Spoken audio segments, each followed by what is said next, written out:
ប្រញាប់តាក់ទងទៅលោស៊ូភ្លាមទៅប្រាប់គេឲ្យខាត់មនុស្ស តើពួកយើងទៅទីនោះឥឡូវនេះហើយអញចេះតែចោទប្រកាន់ថាខោអាវដែលខ្ញុំពាក់ជាកាត់មាន post តាំងអត់នឹងចុះបើវាជាបោះពិតវិញទៅចំណុចលម្អិតមិញនឹងខ្ញុំទើបតែបង្ហាញឲ្យពួក fan មើលតើបើមិនជឿអញសាកសួរចៅសានសានថាពួក fan នៅក្នុង live គេនិយាយថាមិនខ្លះខ្សែករបស់ឯងនឹងមិនអាចទៅរួចទេអញមិននឹងមានខ្សែនេះទៅកើតនេះជាខ្សែម៉ាកល្បីរបស់ត្រកូលជីណាក្នុងប្រទេសមានតែ2ខ្សែគត់ហើយមួយខ្សែទៀតគឺនៅត្រកូលឡូនេះច្បាស់ជាខ្សែដែលខាងត្រកូលឡូដណ្ដឹងខ្ញុំហើយតើមានរឿងអីហ្នឹងនរណាអាចប្រាប់ខ្ញុំបានទេថាមានរឿងអីនិយាយឲ្យខ្លីទៅគឺរឿងខ្សែម៉ាកល្បីដែលមានតែ2ខ្សែនឹងណាស្រាប់តែនៅក្នុង live នេះមានលេខចេញមួយខ្សែមានមួយខ្សែជាការខ្លួនហើយមកមើលការពិនិត្យរួមមកដល់ថ្នាក់នឹងហ្មងខ្សែនីមួយដែលត្រកូលជីលក់ចេញសុទ្ធតែមានលេខកូដសម្គាល់អត្តសញ្ញាណទាំងអស់មែនអត់ឯងគ្រាន់តែយកលេខសម្គាល់របស់ឯងមកឲ្យខ្ញុំឆែកតាមអនឡាញដើម្បីឯងរកមកបង្ហាញមិនបានទេក៏សុំទុកគេឲ្យសុំនិយាយថាខ្លួនឯងពាក់របស់ការខ្លួនចង់បោកប្រាស់គេមែនទេលេខសម្គាល់ស្អីទៅនេះជាខ្សែដែលខាងត្រកូលឡូដណ្ដឹងខ្ញុំពិតមែនណានេះមិនមែនជាលើកទី1ទេណាដែលឯងលួចរបស់គេនោះកុំភ្លេចឲ្យសោះឯងធ្លាប់មានប្រវត្តិបែបនោះការដែលពួកឯងចោទថាខ្ញុំពាក់របស់ការខ្លួនអញ្ចឹងពួកឯងរកផុសតាំងមកមើលឬមួយក៏ពួកឯងចង់មួយបង្កាច់ខ្ញុំដោយការរៀនថ្នាក់ទី12នឹងទៀតមែនទេដោយការថ្នាក់ទី12អញ្ចឹងតែសំដីមួយម៉ាត់ពីរម៉ាត់មិនទាន់បានស៊ើបអង្កេតគ្មានផុសតាំងផងក៏កាត់ទុកខ្ញុំបាត់ទៅហើយនិយាយផ្ដេសផ្ដាសណាខ្ញុំនឹងហែកមាត់ឯងមិនខានឲ្យដោយការពី5ឆ្នាំមុនអញ្ចឹងមែនទេដោយការពី5ឆ្នាំមុនអញ្ចឹងលោកម្ចាស់លោកសុំទោសផងចាពួកគាត់គ្រាន់តែលេងសើចគ្នាប៉ុណ្ណោះទេវើយពួកឯងមកធ្វើស្អីនៅក្នុងហាងរបស់ខ្ញុំហ្នឹងនរណាជាអ្នកធ្វើរឿងនេះហាបំផ្លាញរបស់មានតម្លៃអស់រលីងហើយវើយមិត្តរួមថ្នាក់ខ្ញុំម្នាក់នេះពាក់របស់ការខ្លួនមកឌឺដងដាក់ខ្ញុំជួយយិនបំផ្លាញវាចោលចាត់ទុកថាជារបស់អ្នកប្រើប្រាស់ទាំងអស់តើលោកនិយាយស្អីចម្លែកអញ្ចឹងវើយនរណាថាខ្សែនេះជារបស់ការខ្លួនលោកលោដឹងច្បាស់ណាស់ថាខ្សែនេះមានតែ2ខ្សែគត់នៅក្នុងប្រទេសហើយមួយខ្សែគឺស្ថិតនៅក្នុងដៃរបស់លោកលោនឹងឯងមិនខុសទេលោកតាខ្ញុំបានដេញថ្លៃយកមួយខ្សែហើយយីថាមួយខ្សែទៀតគឺខាងត្រកូលជើជាអ្នកដេញថ្លៃបានទៅអញ្ចឹងនេះគឺកូនស្រីច្បងត្រកូលជើហើយតើតាមពិតទៅនេះគឺជាលោកតាឡូតាគាត់ជាអ្នកជំនាញជាន់ខ្ពស់ផ្នែកវត្ថុបុរាណឬថាគាត់ចូលចិត្តនឹងឆ្លុះវង្វេងនឹងក្រណាត់ប៉ាក់ហ្វូខ្វាងខ្លាំងណាស់ថ្ងៃនេះខ្ញុំពាក់រ៉ូបក្រណាត់ប៉ាក់នេះគឺពិតជាត្រូវមកហ្មងលោកតាឡូប្រហែលជាមិនទាន់ជ្រាបទេមើលទៅមិត្តរួមថ្នាក់ខ្ញុំម្នាក់នេះតាំងពីតូចមកចូលចិត្តពូតអាំងណាស់នាងចូលចិត្តតែគ្រឿងអលង្ការថ្លៃតែគួរឲ្យស្ដាយគ្រួសារនាងក្រីក្រអញ្ចឹងហើយទៅធ្លាប់ធ្វើរឿងមិនសូវល្អយ៉ាងទៀតខ្ញុំនឹងប្រធានផ្នែករចនាម៉ូដរបស់ Brand G ស្គាល់គ្នាចិត្តខ្ញុំមិនដាច់ចិត្តឃើញស្នាដៃដែលគេខំប្រឹងរចនាឡើងត្រូវគេយកមកធ្វើត្រាប់តាមបែបថោកទាបអញ្ចឹងទេពិតឬមិនពិតខ្ញុំមិនដឹងច្បាស់ទេហើយមុខខ្សែនេះគឺខ្ញុំជាអ្នកលក់ឲ្យខាង Brand G តាវើយនរណាឲ្យពួកឯងមានសិទ្ធិមកកាត់ខ្សែរបស់អ្នកដទៃដាច់អញ្ចឹងហាពួកឯងដឹងអត់ថាខ្សែនេះវាមានតម្លៃខ្លាំងប៉ុណ្ណាមិនអាចទៅរួចទេមិនអាចទេមិនមែនជាការរត់ទេដឹងទោះជាការពិតក៏ដោយក៏វាមិនដឹងជាបានមកពីប្រភពណាដែរខ្ញុំដឹងហើយខ្ញុំឆ្ងល់ថាឯងមិនក៏ប្រែប្រួលដូចជាមនុស្សផ្សេងអញ្ចឹងតាមពិតឯងបានតោងអ្នកមានសោះនឹងគឺតាចាស់ម្នាក់នេះមាត់ភ្លាមកំភ្លៀងមួយដៃនេះគឺដើម្បីឲ្យឯងចងចាំទុកលើកក្រោយបើហ៊ានហាប់មាត់មួយបង្កាច់អ្នកដទៃទៀតវាមិនមែនត្រឹមតែកំភ្លៀងមួយដៃនេះទេណានេះជាភ្ញៀវដែលខ្ញុំបានអញ្ជើញមកតើក្មួយស្រីតើនេះជារបស់ក្មួយមែនទេនេះជាខ្សែដែលលោកស្រីឡូជាដូនតាបានរក្សាទុកយ៉ាងមានតម្លៃមិននឹកស្មានថាត្រូវមកខូចខាតនៅក្នុងដៃមនុស្សថោកទាបបែបនេះសោះវាជាអង្សឹកខ្នងដែលជ្រុះចេញពីខ្សែរបស់ខ្ញុំពិតមែនចានៅមានក្របអង្កាំជាច្រើនទៀតទៅរកមកវិញភ្លាមក្របអង្កាំនឹងរំសិតទាំងអស់មិនឲ្យខ្វះសំបីតែមួយក្របពិតជាកម្របានឃើញណាស់វើយពួកឯងកំពុងតែសម្ដែងរឿងមែនអត់ហ្នឹងស្រីម្នាក់នោះពិតជាពីស្ពោខ្លាំងណាស់បំផ្លាញខ្សែដ៏ស្អាតបែបនេះសោះឃើញមួយកំភ្លៀងមិញហ្នឹងពិតជាសំចិត្តខ្ញុំខ្លាំងណាស់វើយចុះសរុបទៅខ្សែនេះជារបស់ពិតឬក៏របស់កាត់ខ្លួនទៅវិញទេលោកតាសុំទោសផងចាលោកតារបស់ខ្ញុំគាត់ជាអ្នកស្រាវជ្រាវពីក្រណាត់ប៉ាក់ហ្វូគាត់រៀងមានចិត្តអន្ទះសារបន្តិចហើយសុំទោសផងណាក្មួយស្រីលោកតាមិនបានមានបំណងអីផ្សេងទេណាគឺលោកតាគ្រាន់តែឆ្លុះវង្វេងនឹងក្រណាត់ប៉ាក់ហ្វូខ្វាងខ្លាំងពេកប៉ុណ្ណោះក្មួយស្រីលោកតាមានឈ្មោះថាឡូជីនកជាអ្នកធ្វើការខាងផ្នែកវត្ថុបុរាណមិនទាន់ដឹងថាគួរហៅក្មួយស្រីថាម៉េចដែរចេះលោកតាអាចហៅខ្ញុំថាហ៊ូឈីវបានចាឈ្មោះពីរោះណាស់តាពីរោះណាស់ស្ដាប់ទៅដូចជាគួរឲ្យចង់ញ៉ាំឆ្ងាញ់ណាស់អញ្ចឹងហាអ្នកនាងហ៊ូជៀនខ្ញុំពិតជាសោកស្ដាយណាស់ដែលរឿងបែបនេះកើតឡើងនៅក្នុងហាងថៃលើជូរបស់យើងបើអ្នកនាងហ៊ូជៀនទុកចិត្តលើលោឆៅម្នាក់នេះប្រកូលខ្សែនឹងមកឲ្យខ្ញុំមកណាខ្ញុំនឹងឲ្យអ្នកជំនាញជួសជុលវាឲ្យស្អាតទើបយកមកជូនអ្នកនាងវិញតើអាចជួសជុលបានមែនហារូពិបាកណាស់ណាព្រោះត្បូងមរុកនឹងវាងាយនឹងបែកបាក់បំផុតទោះជាជួសជុលខ្សែនឹងបានក៏ដោយខ្ញុំនឹងដើររកអ្នកជំនាញទូទាំងប្រទេសតែម្ដងខ្ញុំនឹងព្យាយាមឲ្យអស់ពីសមត្ថភាពសូមតាក់ទងតាម WeChat បន្តិចបានទ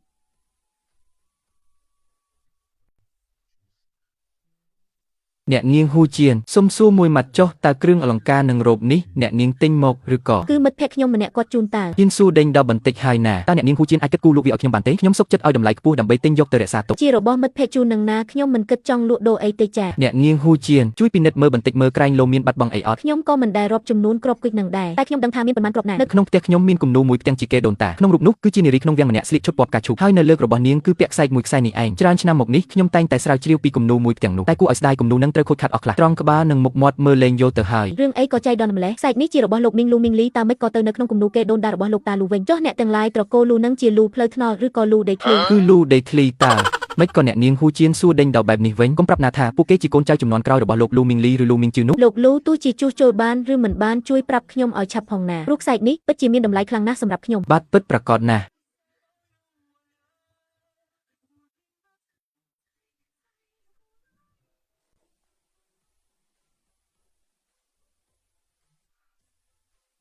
មានរឿងអីមែនទេ បងប្រមូលរបស់ទាំងនេះទុកវិញទៅខ្ញុំមិនសមនឹងទទួលបានរបស់ល្អបែបនេះទេ របស់ដែលជូនទៅហើយគ្មានហេតុផលអីត្រូវយកមកវិញទេតើមានរឿងអីមិនសប្បាយចិត្តកើតឡើងមែនទេ ខ្ញុំធ្វើឲ្យខ្សែនឹងខូចបាត់ហើយនេះជារបស់ដែលនៅសល់បងយកទៅវិញទាំងអស់ទៅណាខ្សែនឹងខ្ញុំឲ្យគេជួសជុលហើយបើបានស្អាតបាត់វិញខ្ញុំនឹងយកមកសងបង ខ្ញុំស្មានតែមានរឿងធំដុំអីគ្រាន់តែខ្សែកសោះក្នុងការដែលបងជូនអូនទៅហើយគឺស្រេចតែអូនចាត់ចែងចុះ តែគ្រឿងអលង្ការឈុតនេះវាមានតម្លៃពេកហើយខ្ញុំរក្សាវាឲ្យបានល្អមិនបានសោះ អូនត្រូវគេធ្វើបាបមែនទេអូនប្រាប់ថានឹងទៅជួបសត្រូវតើត្រូវពួកគេវីដំមែនទេប្រាប់បងមកបងនឹងទៅសងសឹកអូន ខ្ញុំមិនបានត្រូវគេវីទេថែមទាំងបានទះនាងមួយកំភ្លៀងទៀតផងប៉ុន្តែខ្សែនោះត្រូវខូចបាត់ទៅហើយមនុស្សពួកហ្នឹងពិតជាមិនចេះនិយាយហេតុផលមែនគេនិយាយថាខ្សែរបស់បងស្រីជាស្រីកាឡៃថែមទាំងធ្វើឲ្យដាច់ខូចទៀតខឹងណាស់វើយ មានគំនុំត្រូវសងភ្លាមអូនធ្វើបានល្អណាស់ អូត្រូវហើយចុះលោកមីងរបស់បងពោគឺព្រះនាងស្នំក្រឡាហោមមានដែលធ្លាប់មានគំនូរមួយផ្ទាំងទេដែលនាងស្លៀកឈុតពណ៌ផ្កាឈូកហើយពាក់គ្រឿងអលង្ការឈុតនេះហា គំនូររបស់លោកមីងមានមិនតិចទេកាលនោះនាងស្រឡាញ់គ្រឿងអលង្ការឈុតនេះបំផុតប្រកាសជាមានហើយគ្រាន់តែថានាងស្អប់ពណ៌ផ្កាឈូកបំផុតមិនអាចស្លៀកឈុតពណ៌ផ្កាឈូកក្នុងវងដាច់ខាត ចុះបើមានករណីថានាងស្អប់ពណ៌ផ្កាឈូកមែនតែនាងនៅតែមានឈុតពណ៌ផ្កាឈូកគ្រាន់តែបងមិនដឹងអាចទៅរួចទេ រឿងនេះក៏អាចទៅរួចដែរ ខ្ញុំបានជួបមនុស្សពីរនាក់ពួកគេមានត្រកូលដូចបងបេះបិទគាត់ប្រាប់ខ្ញុំថាក្នុងគំនូរគេដូនតារបស់គាត់មានរូបខ្សែមួយខ្សែនេះពួកគេអាចជាកូនចៅចំនួនក្រោយរបស់បងក៏ថាបានក ូនចៅចំនួនក្រោយអ្នកនាងហ៊ូជៀនគុំនិយាយផ្ដេសផ្ដាសណាខ្ញុំមិនទាន់រៀបការផងមានកូនចៅចំនួនក្រោយមកពីណា បងស្រីហ៊ូជៀនមកពីពិភពអនាគតរាប់រយឆ្នាំឯណោះណាអញ្ចឹងហើយបានជាការនោះមេតបលូច្បាស់ជាមានកូនចៅចំនួនក្រោយហើយ អូនមកពីពិភពអនាគតរាប់រយឆ្នាំក្រោយហ่าរូប គឺដោយសារហាងបាយតូចមួយនេះហើយដែលនាំខ្ញុំមកទីនេះ បងដឹងថាអូនមិនដូចពួកយើងទេតែមិននឹកស្មានសោះថាអូនមកពីអនាគតសោះ អូត្រូវហើយលោកតាឡូបាននិយាយទៀតថាខ្សែនេះមានគ្រាប់គិតធំ95 គ្រាប់និងគ្រាប់តូច104គ្រាប់តើវាត្រឹមត្រូវទេ មិនត្រូវទេដឹងមុននេះដូចជាធ្លាប់ពីលោកយាយនិយាយអញ្ចឹងដែរគួរតែមានគ្រាប់ធំ104គ្រាប់និងគ្រាប់តូច104គ្រាប់ទៅត្រូវ បាត់អស់5គ្រាប់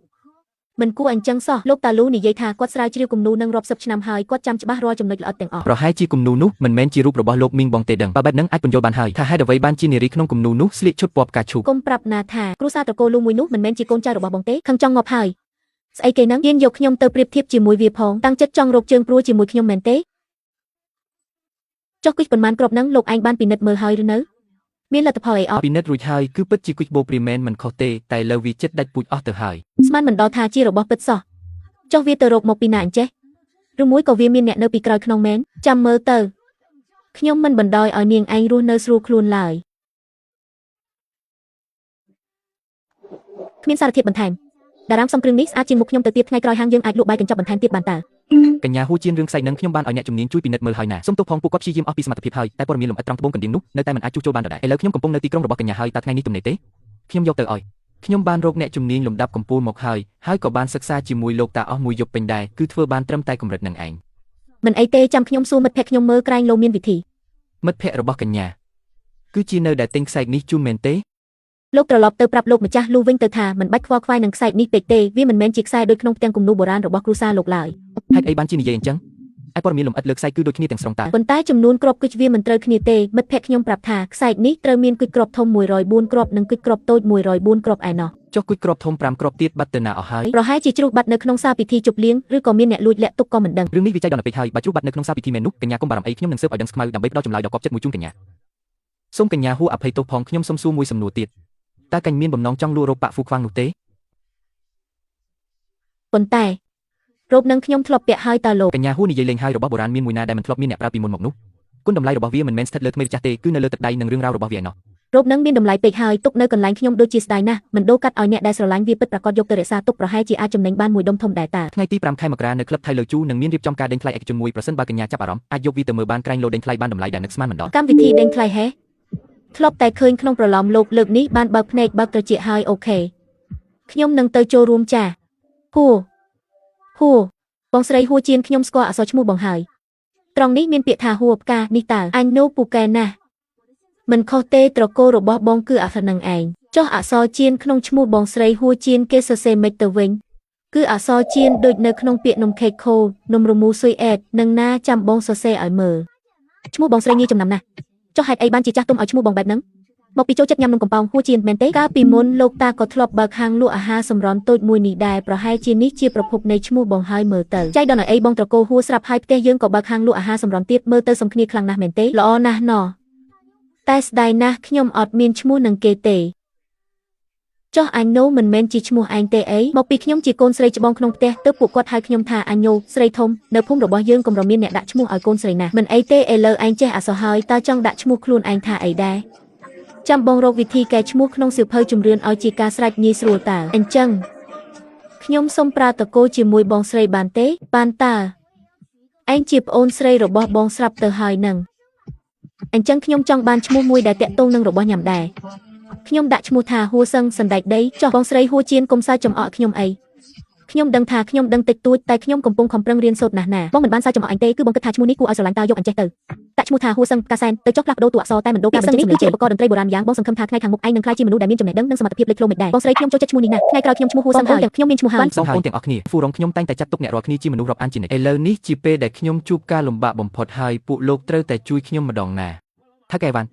មានការអីសូមបង្កប់មកចុះពួកយើងពិតជាមិនរួញរាឡើយត្រូវហើយ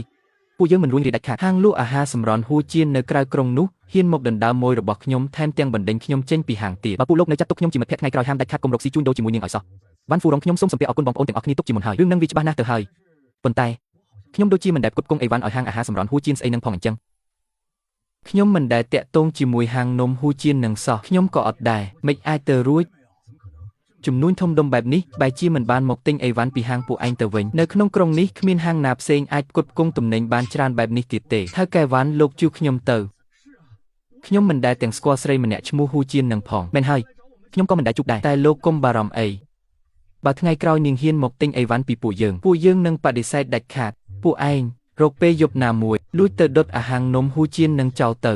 ឬថាប៉ុន្មានថ្ងៃទៀតហាងនឹងផ្អាកលក់មួយរយៈល្មមឱកាសល្អលួចទៅដុតតែម្ដងទោះជាមនុស្សឬជាបិសាចវាឲ្យម៉ត់ចាំមើលទៅដឹងហើយចាប់ពីថ្ងៃស្អែកទៅបងស្រីមានការត្រូវចេញទៅក្រៅក្រុង3ថ្ងៃឯងឆ្លៀតពេលសម្រាប់ឲ្យបានស្រួលបួលទៅណានៅផ្ទះកំដរលោកតាលោកយាយផងបងស្រីហួចឈ្វៀនបងត្រូវប្រយ័ត្នប្រយែងផងណាខ្ញុំនឹងនឹកបងណាស់ខ្ញុំនឹងរងចាំបងត្រឡប់មកវិញនៅទីនេះចាសសចាំបងទិញរបស់ឆ្ងាញ់មកផ្ញើណា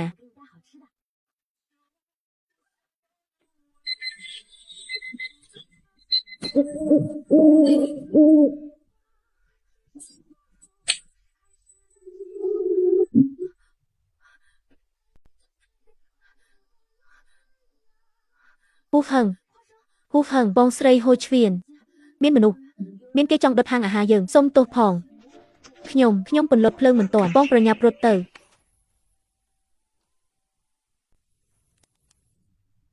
ហូហឹង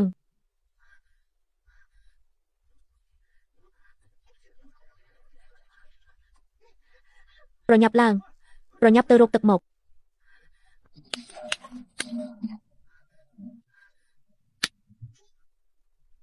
ហួចៀននាងមិនអីទេមែនទេមិនអីទេតែហួសឹងមានរឿងហើយលោកអាចជួយជូននាងទៅមន្ទីរពេទ្យបានទេកុំបារម្ភអីខ្ញុំនឹងឲ្យគេជូននាងទៅគ្រូពេទ្យភ្លាមនាងមិនមែនឈ្មោះតានីវទេនាងឈ្មោះហួសឹង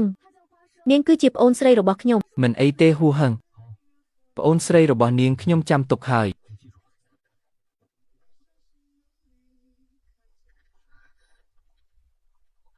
គ្រូពេទ្យថាអាការៈនាងធ្ងន់ធ្ងរណាស់គាត់គ្រាន់តែផ្សំថ្នាំឲ្យហើយប្រាប់ឲ្យសម្រាកស្ងប់ស្ងាត់ក្រៅពីនឹងគឺអាស្រ័យលើប្រេងវាសនារបស់នាងហើយខ្ញុំគិតថានាងច្បាស់ជាមានវិធីទៅជូននាងត្រឡប់មកវិញ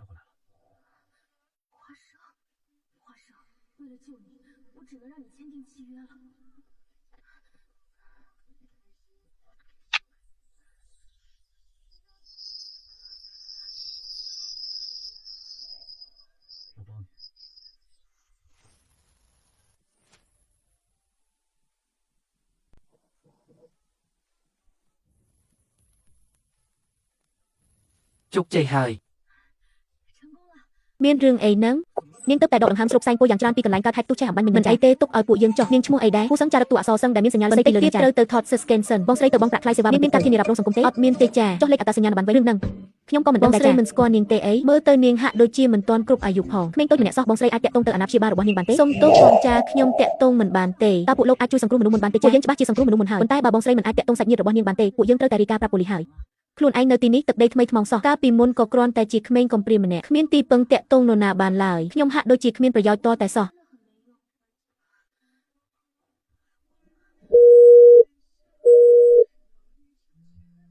អាឡូនិយាយមក តើលោកស្គាល់អ្នកធ្វើការនៅប៉ុស្តិ៍ប៉ូលីសទេ មានរឿងអីកើតឡើងមែនទេ ខ្ញុំមានមិត្តភក្តិម្នាក់កំពុងសម្រាប់ព្យាបាលនៅទីនេះប៉ុន្តែនាងគ្មានអត្តសញ្ញាណប័ណ្ណទេ គ្មានអត្តសញ្ញាណប័ណ្ណមានន័យថាម៉េចធ្វើបាត់អស់តូមិនមែនទេ មិនមែនធ្វើបាត់ទេគឺគ្មានតតែសោះគ្មានអត្តសញ្ញាណនាងមិនមែនជាមនុស្សនៅទីនេះទេ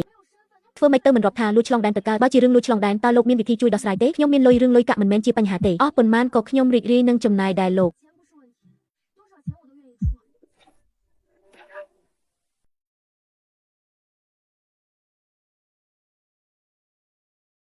មិនមែនធ្វើបាត់ទេគឺគ្មានតែម្ដងគ្មានអត្តសញ្ញាណនាងមិនមែនជាមនុស្សនៅទីនេះទេលួចឆ្លងដែនមកមែនទេក៏មិនមែនលួចឆ្លងដែនដែរចុះបើលួចឆ្លងដែនមែនលោកមានវិធីជួយទេលុយមិនមែនជាបញ្ហាទេទោះអស់ប៉ុន្មានក៏ខ្ញុំព្រមចេញដែរ